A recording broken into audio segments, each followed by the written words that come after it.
चंडीगढ़ महानगर में बस्ती अनुसार चल रहे सर्वधर्म सम्मेलन Pushpak palace sector 49B Chandigarh के कार्यक्रम में RSS चंडीगढ़ विभाग प्रचारक श्री नरेश कुमार, मुख्य अतिथि पंजाब और हरियाणा उच्च न्यायालय पूर्व न्यायाधीश श्री अरविंद सांगवान, श्री अनिल लमधारिया अध्यक्ष पुष्पक कम्प्लेक्स, उपाध्यक्ष श्रीमती शशि शर्मा, सम्मानित अतिथि BS Ghumman retired vice chancellor आदि धर्म सम्मेलन में शामिल हुए।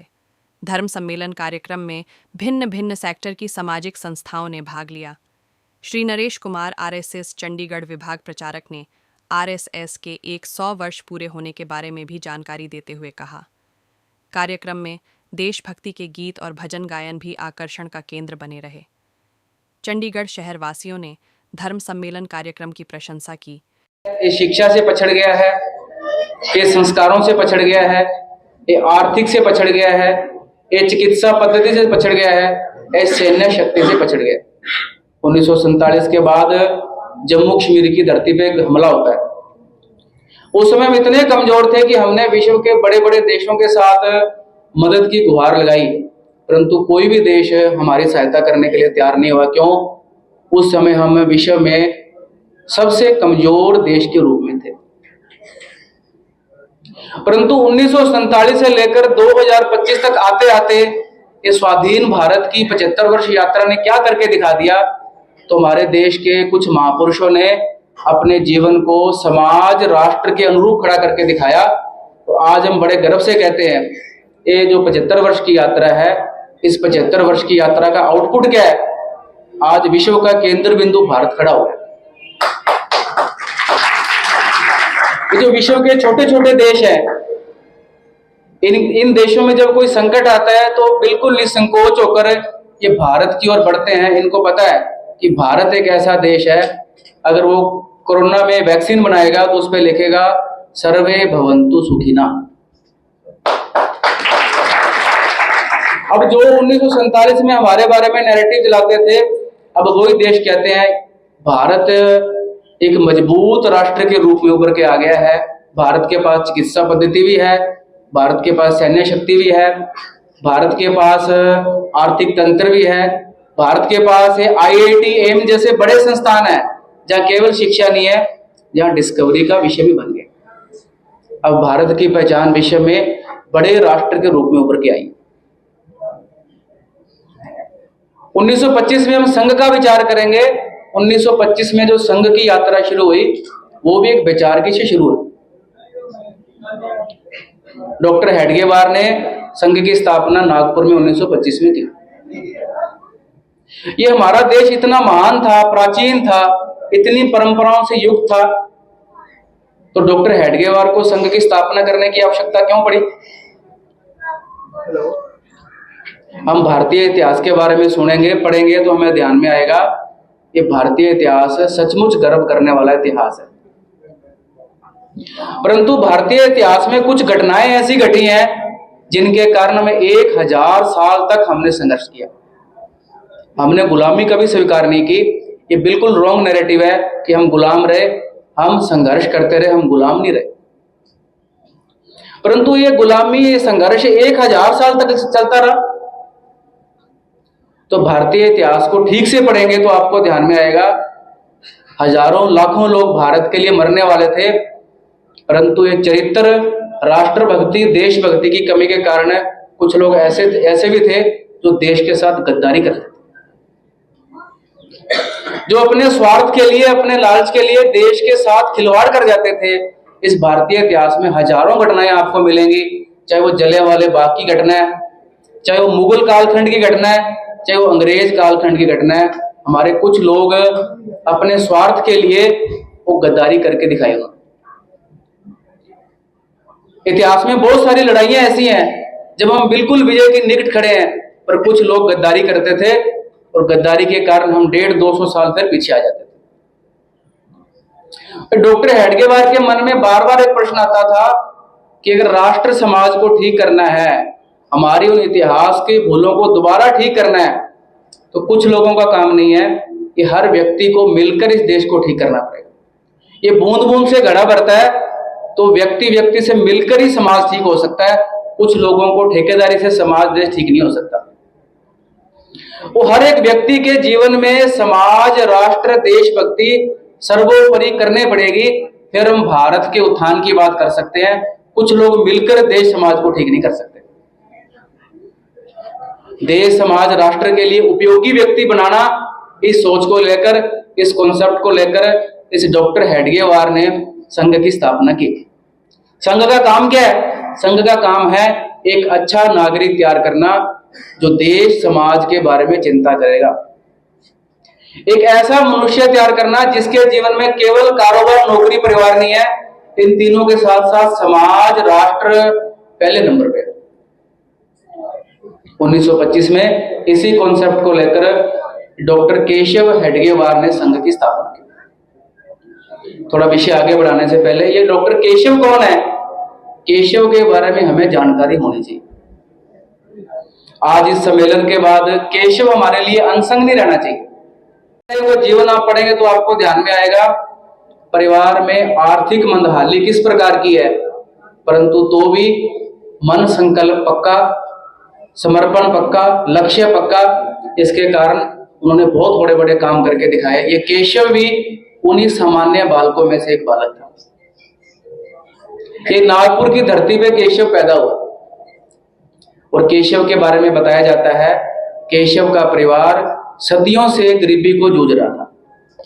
परिवार में गरीबी इस प्रकार से चलती थी, एक समय का भोजन बन गया, दूसरे समय का भोजन बनेगा कि नहीं बनेगा कोई गारंटी नहीं थी।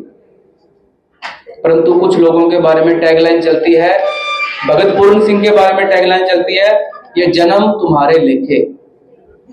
डॉक्टर हेडगेवार के बारे में टैगलाइन चलती है, ये जन्म समाज के लिखे। डॉक्टर हेडगेवार के बारे में कहा जाता था वो जन्मजात देशभक्त थे। डॉक्टर हेडगेवार की उम्र 9 साल की थी। उस समय महाराष्ट्र में एक चेचक का रोग फैलता है। वो चेचक के रोग का शिकार उनके माता पिता दोनों ही एक समय हो जाते हैं और शायद वो ऐसा दुर्भाग्यशाली बच्चा था, दोनों माता पिता की एक ही दिन मृत्यु हो जाती है।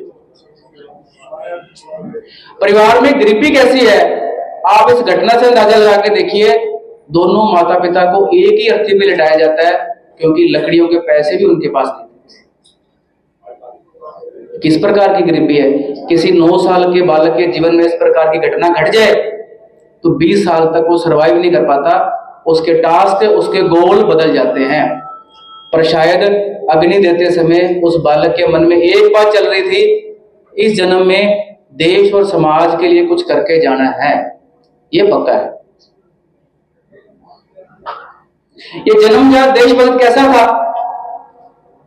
7वीं क्लास में पढ़ता था। हमें पता है उस समय अंग्रेजों का भारत पे राज था। ये अंग्रेज लोग समय समय पर भारत के कुछ अदारों को इंस्पेक्शन करने के लिए आते थे। ये जो भारतीय अदारे हैं ये ठीक चल रहे हैं क्या, उनमें कुछ को गड़बड़ी तो नहीं है कोई? तो नागपुर का वो नील सिटी हाई स्कूल जिसमें केशव पढ़ता था, उसमें एक दिन किसी अंग्रेजी अधिकारी का इंस्पेक्शन का दौरा निश्चित हुआ। स्कूल का प्रिंसिपल ने सब बच्चों को बुलाया और सब बच्चों को नोटिफिकेशन दी कि फलाने दिन हमारे स्कूल में अंग्रेज अधिकारी आ रहा है, उसके सम्मान के लिए हमने एक अंग्रेजी का सेंटेंस बोलना है। अभी जो केशव था इसके मन में एक बात पक्की होगी, ये भारत देश अंग्रेजों का है क्या? ये भारत तो हमारा है। आप कल्पना करके देखिए, वो 7वीं क्लास का बालक, वो 8वीं क्लास में भी जा रहा है, वो 9वीं क्लास में भी जा रहा है, वो 10वीं क्लास में भी जा रहा है।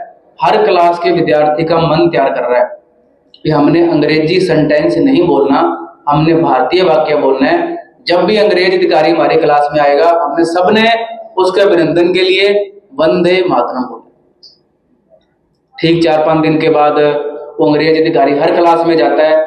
वो अंग्रेज अधिकारी इतना हैरान हो जाता है, जिस क्लास में जाता है एक ही नारा गूंजता है, कौन सा? वंदे वंदे।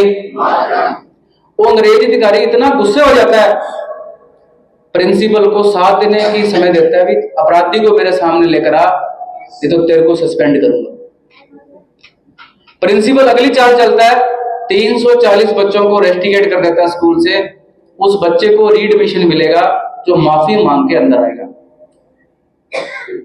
339 बच्चे माफी मांग लेते हैं, केवल एक ही बच्चा जिसने माफी नहीं मांगी। वो कौन था? वो केशव था। केशव कहता ये देश हमारा है, अंग्रेजों का नहीं है। 1 साल अपनी पढ़ाई से पीछे रहना पड़ा, उसको स्वीकार कर लिया, पर अंग्रेजी का सेंटेंस नहीं बोला। ऐसी हजारों घटनाएं उनके बाल्यकाल जीवन की हैं जो रिफ्लेक्ट करती है कि डॉक्टर हेडगेवार जन्मजात देशभक्त थे। ये परिवार में इतनी गरीबी थी, ये महादेव शास्त्री नाम का बड़ा भाई उनका केशव को कहता, केशव अब परिवार की जिम्मेवारी तेरे ऊपर, हम तेरे को अच्छी पढ़ाई कराएंगे, हमें विश्वास है कि तू ही परिवार की गरीबी दूर कर सकता है। आज जिसे हम एमबीबीएस कहते हैं, आप कल्पना करके देखिए, भारत में उसमें 65 लोग थे जिनमें एक केशव था जो एमबीबीएस क्वालिफाइड था। तो केशव ने कहा ठीक है मैं पढ़ने जाऊंगा, पर मैं स्थान अपनी मर्जी से चुनूंगा। तो केशव ने स्थान चुना कलकत्ता। वो कलकत्ता इस करके चुना, कलकत्ता उस समय क्रांतिकारियों का गढ़ था। इस केशव के मन में बार बार ऐसा विचार आ रहा था, भारत को अच्छा बनाना है तो कलकत्ता जाऊंगा, वहां से कुछ क्रांतिकारियों से विचार लेकर आऊंगा, बाद में अपने देश के लिए लागू करूंगा। एमबीबीएस की पढ़ाई पूरी होने के बाद बर्मा नामक देश से केशव को बहुत अच्छी नौकरी ऑफर हुई,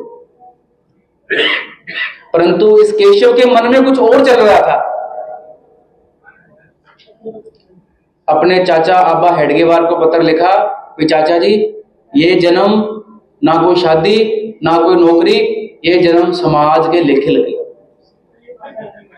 और ये अच्छे व्यक्ति बनाने के कॉन्सेप्ट को लेकर संगठित समाज करने के लिए, भारत विश्व गुरु बनाने के लिए उस व्यक्ति ने 1925 में कुछ लोगों को मिलकर संघ की स्थापना कर दी।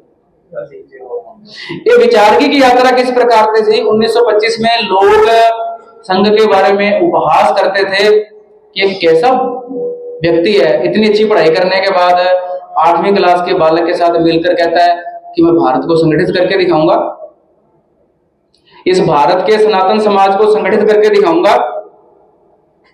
उस समय के लोग, अच्छे प्रबुद्ध लोग कमेंट क्या करते थे कि अगर 4 मेंढकों को एक तराजू में तोल सकते हो तो भारत संगठित हो सकता है। ये सब आग लगी। वो आग ने इतना बड़ा विशाल रूप ले लिया, जो स्कूल के प्रबंधक कमेटी के थे सदस्य, उन्होंने अपने कार्यकर्ता को फोन किया। उनका नाम था अशोक वडेरा।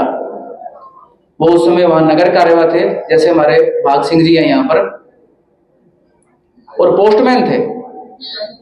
तुरंत अपने ऑफिस से भागे। जब वो गेट के पास पहुंचे तो उन्होंने देखा कि आग ने बहुत बड़ा विशाल रूप ले लिया। अशोक जी इस बात को जानते थे, इस अग्नि कुंड में जाने का मतलब वापसी नहीं है, परंतु वो संघ के कार्यकर्ता का संकल्प ऐसा था, समर्पण ऐसा था, वो भारत माता के साथ प्रोमिस ऐसा था कि कष्ट है ना, तो इस कष्ट के सामने अपनी जान भी दे देंगे। पहली बार गए 3 बच्चों को लेकर आए, वो दूसरी बार गए 1 बच्चे को लेकर आए। उनको पता था हर बार जाने का मतलब वापसी नहीं है। तीसरी बार जाते हैं, दुर्भाग्य से वापस नहीं आ पाते बाहर, क्योंकि हमने भारत माता को स्वीकार किया है, कि भारत के कष्ट को अपने जीवन में स्वीकार किया है, इसलिए ऐसी कहानियां आप सुनेंगे नहीं। क्योंकि हम अशोक वडेरा को याद नहीं करते, जयंती नहीं मनाते, उन्होंने अपना फर्ज निभाया। आज से 7-8 साल पहले एक केदारनाथ में बड़ी त्रासदी होता है, तो ये समाज के साथ मिलकर अपने संघ के कार्यकर्ता भी तैयार हो जाते हैं। देहरादून की एक शाखा की मीटिंग चल रही थी, तो शाखा प्लानिंग कर रही थी 7 दिनों के बाद हमें उस स्थान पर जाना है। हमारी शाखा के जिम्मे काम लगा है, वो काम है कि एक आर्टिफिशियल ब्रिज बनाया है, उसको रस्से से पकड़ना है, दूसरी तरफ जो यात्री खड़े हैं उनको इधर लेकर आना। हमारी शाखा को चलाने वाला एक दायित्व होता है मुख्य शिक्षक, हम उसको मुख्य अधिकारी मानते हैं शाखा का। तो शाखा की वो बैठक ले रहे थे, मीटिंग ले रहे थे, 9 साल का बच्चा, उनका बेटा, वो सारी चर्चा को सुन रहा था। घर आने के बाद अपने पिताजी से बात करता है कि मैं भी आपके साथ चलूंगा। तो पिताजी ने कहा कि वहां पर बच्चे को लेकर जाने की मनाही है, पानी का बहाव बहुत ज्यादा तेज है, वहां सुरक्षित फील नहीं करोगे। पर वो बच्चे की जिद थी और बाप के संस्कार ऐसे थे कि ठीक है, अभी बचपन से कुछ करना शुरू करेगा तो जब बड़ा होगा तो सेवा के काम में अग्रसर होगा। वो पिता का समर्पण, पिता की जिद उस बच्चे को उस घटना स्थल पर लेके चली गई। वो शाखा ने जाकर उस रस्से को पकड़ लिया। 1,500-2 हजार लोग उस पुल को पार कर रहे थे। वो एक घटना ऐसी घटती है कि पानी का बहाव एकदम तेज आता है और वो बच्चा उस पानी के बहाव में बह जाता है। पर आप उस पिता के मन को देखिए, उसके संकल्प को देखिए, उसके अनुशासन को देखिए। उसका काम, उसका इनिशिएटिव, उसका पावर पॉइंट, ये संघ का कार्यकर्ता बनना चाहिए, समाज की कष्ट को लेकर हम बनना चाहेंगे। कुल मिलाकर अंत में इतनी बात बोलूंगा कि जो भारत है, ये आने वाले 4-5 साल है, ये भारत के उत्थान के लिए है। ये हम बहुत बड़ी सौभाग्यशाली पीढ़ी है कि भारत के इस उत्थान को अपनी आंखों से देख रही है। कई घटनाएं हमारे सामने घटित है कि हम जिसका आनंद अपने जीवन में मान रहे हैं, चाहे वो राम जन्मभूमि का आंदोलन है, स्वाधीन भारत की यात्रा है, संघ की यात्रा है। हजारों ऐसे कालखंड है जिनको हम सुनकर मन में प्रसन्न होते हैं। क्यों? ईश्वरीय कृपा ऐसी थी कि वो कालखंड हमने देखने थे। ये हमारे पूर्वजों के संस्कार ऐसे थे, कर्म ऐसे थे कि हम इस यात्रा के साक्षी बनने वाले थे। इसका मतलब ये नहीं जिन्होंने 500 साल संघर्ष किया उनका जीवन सार्थक नहीं था, उनकी सार्थकता का फल वो हमें मिलना था। इसलिए हम बहुत सौभाग्यशाली पीढ़ी है कि आने वाले 4-5 साल भारत के इस उत्थान को देखने जा रहे हैं। परंतु जो मैंने स्टार्टिंग में बात रखी, व्यक्ति मिलकर ही समाज ठीक हो सकता है। अब इस भारत के उत्थान के लिए हर व्यक्ति को कमर कसनी पड़ेगी। ये दुर्जन समाज का विनाश तभी होगा अगर सज्जन समाज एक्टिव होकर मैदान में उतरेगा। आज मरने की जरूरत नहीं है, आज देश के लिए हर उस अच्छे काम को शुरू करने की जरूरत है जिससे भारत का नागरिक ठीक दिशा में आगे बढ़ेगा। अब भारत में केवल धार्मिक भक्ति से काम नहीं चलेगा, ये धार्मिक भक्ति हमें शक्ति देती है। आप जितने महापुरुषों का जीवन पढ़ेंगे, अगर उन्होंने धार्मिक भक्ति की है, उसके साथ साथ कहीं ज्यादा उन्होंने इस भारत की भक्ति की बात की। ये धार्मिक भक्ति केवल हमें शक्ति देती है, पर हम उतने से संतुष्ट नहीं होंगे, हम इस भारत के उत्थान के लिए कुछ विचार करेंगे। मैं 4 बातें बोलता हूं। भारत को जानो। ये भारत के बारे में बहुत सारे नैरेटिव चलते हैं। एक कथा सुनाकर अपना विषय पूरा करूंगा। हम सबको पता है कि एक एडिसन नाम का वैज्ञानिक अपने देश में हुआ है। उसने कई प्रकार के आविष्कार किए हैं, उसमें एक आविष्कार है रिकॉर्डिंग का। जब उसने रिकॉर्डिंग का आविष्कार किया तो समाज में एक चर्चा फैल गई भी कोई व्यक्ति जब बोलता है तो बोलने के बाद भी सुन सकते हैं। जब ऐसी कुछ नई घटनाएं समाज में आती हैं, नई डिस्कवरी होती है, तो हमारे लिए वो क्रेजी का विषय हो जाता है। तो समाज की एप्लीकेशन के कारण एडिसन ने विचार किया इसको लाइव दिखाया जाए। तो यूरोप का एक बड़ा थिएटर बुक किया गया, सब लोगों को आह्वान किया भी आइए आपको लाइव रिकॉर्डिंग सुनाता हूं। उस सब घटना को देखने के लिए 2-3 हजार से ज्यादा लोग उस थिएटर में आकर बैठ गए। अब सब लोग क्रेजी थे कि ये कैसे संभव है, कोई व्यक्ति बोलता और बोलने के बाद हम उसकी आवाज सुन सकते। जिसकी आवाज रिकॉर्डिंग होनी थी उसका नाम था Max Muller. Max Muller Europe का बहुत बड़ा उद्योगपति था। उसने मैक्स मुलर को आवाज लगाई। मैक्स मुलर नीचे से उठकर जाते हैं स्टेज पे, एक सेंटेंस बोलते हैं, छोटा सा सेंटेंस बोलते हैं और नीचे आकर बैठ जाते हैं। आधे घंटे के वेट के बाद वो एडिसन आता है एडिसन उसको प्ले करता है, नीचे 10-15 मिनट तालियां बजती हैं और बीच बीच में कुछ जो उत्साहित लोग थे वो वंस मोर का नारा देते हैं। 10-15 बार वो सेंटेंस प्ले होता है।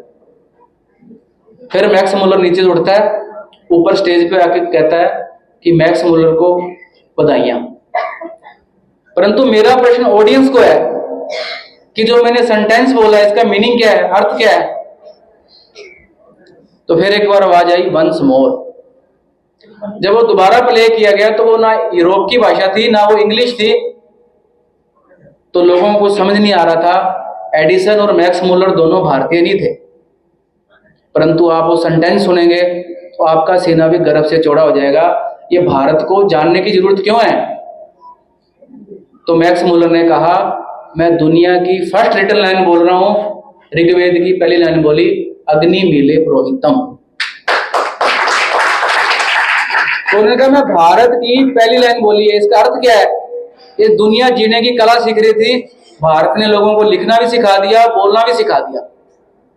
इसलिए मैं कहता हूं भारत को जानो, जानने के बाद भारत को मानो कि भारत मेरा देश है। और तीसरी बात मैं कहता हूं भारत के बनो फिर। और चौथी बात जो आज के सम्मेलन की सार्थकता है, हम सब लोग मिलकर इस भारत को बनाएं। किसी एक व्यक्ति का काम नहीं है ये, हर समाज के व्यक्ति मिलकर करेंगे तो मैं निश्चित ही कह रहा हूं, बड़े विश्वास के साथ कह रहा हूं कि आने वाले 4-5 साल भारत के उत्थान के हैं, भारत के स्वर्णिम कालखंड के हैं। और हम इतने सौभाग्यशाली हैं कि वो 5-6 साल की स्वर्णिम यात्रा अपनी आंखों से देखेंगे। निश्चित ही सारा समाज मिलकर भारत के उत्थान के लिए काम करेगा। तो इस बार हम कहते हैं हम सोने की चिड़िया नहीं बनेंगे, इस बार हम सोने का शेर बनेंगे और निश्चित ही हम सब बन के दिखाएंगे। इतनी बात कहता हुआ मैं अपना विषय पूरा करता हूं। भारत माता की।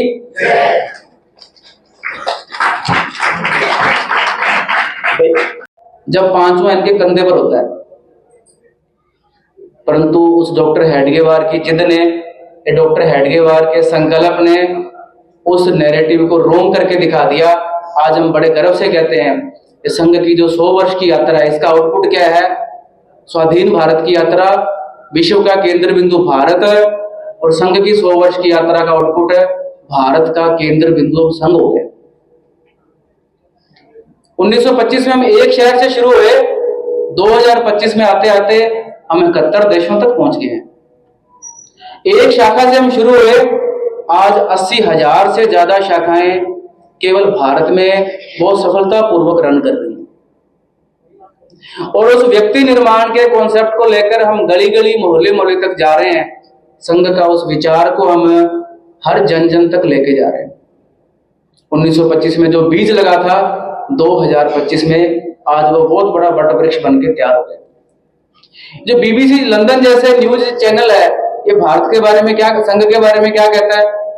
अपने क्विज कॉम्पिटिशनों में संघ का प्रश्न डालते हैं, दुनिया का सबसे बड़ा समाज सेवी संगठन कौन सा है?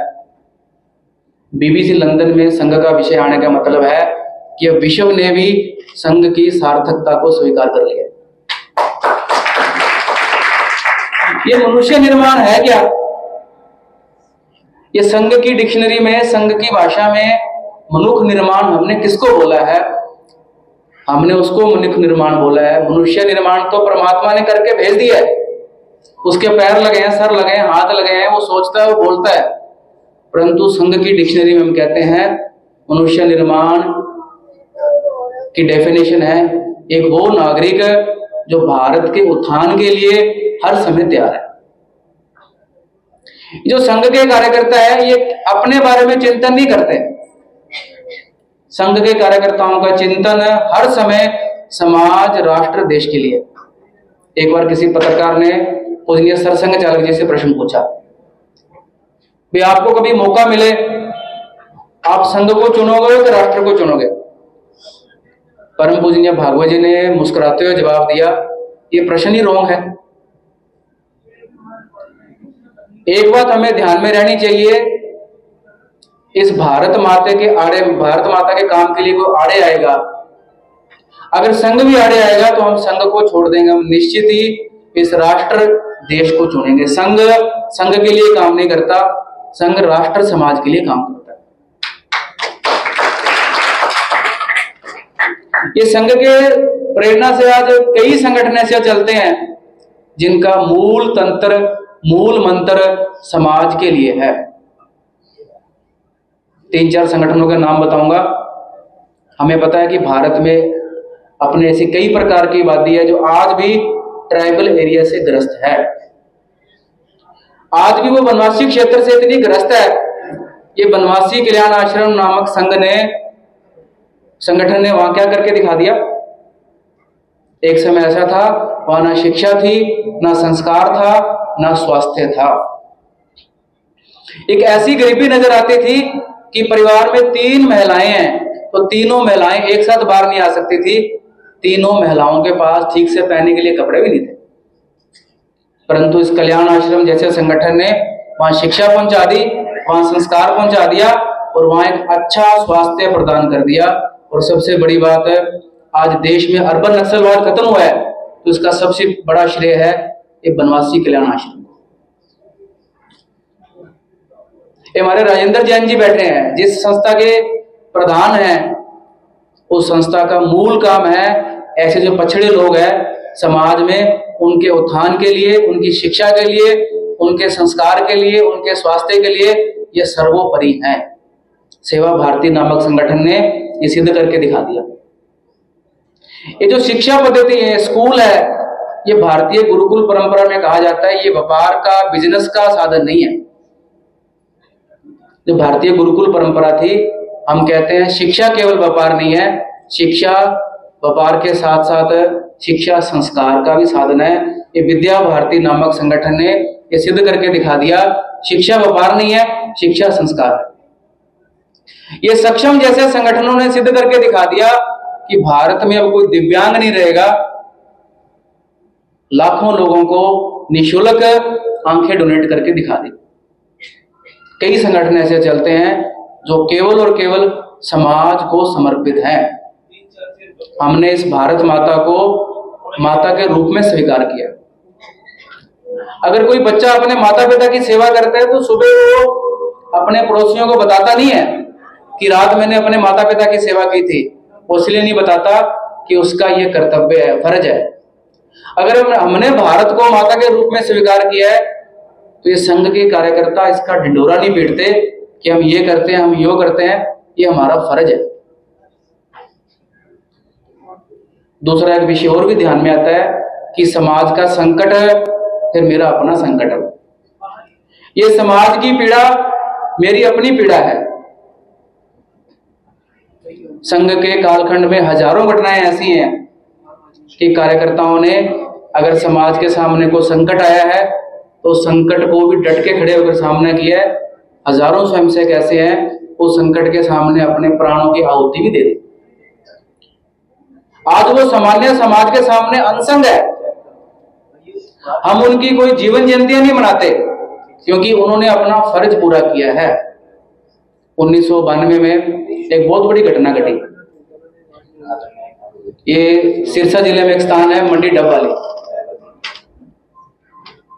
वहां पर एक डीएवी स्कूल है। तो डीएवी स्कूल में उस समय का, उस इलाके का बहुत मशहूर स्कूल था। 2-2.5 हजार विद्यार्थी उस स्कूल में पढ़ते थे। स्कूल का एनुअल फंक्शन था और सौभाग्य से स्कूल में डीसी एसएसपी साहब भी आए हुए थे। एक 8-10 हजार संख्या उस कार्यक्रम में बैठी थी। वो इतनी बड़ी टेंटिंग थी कि एक दुर्भाग्यपूर्ण घटना वहां घटी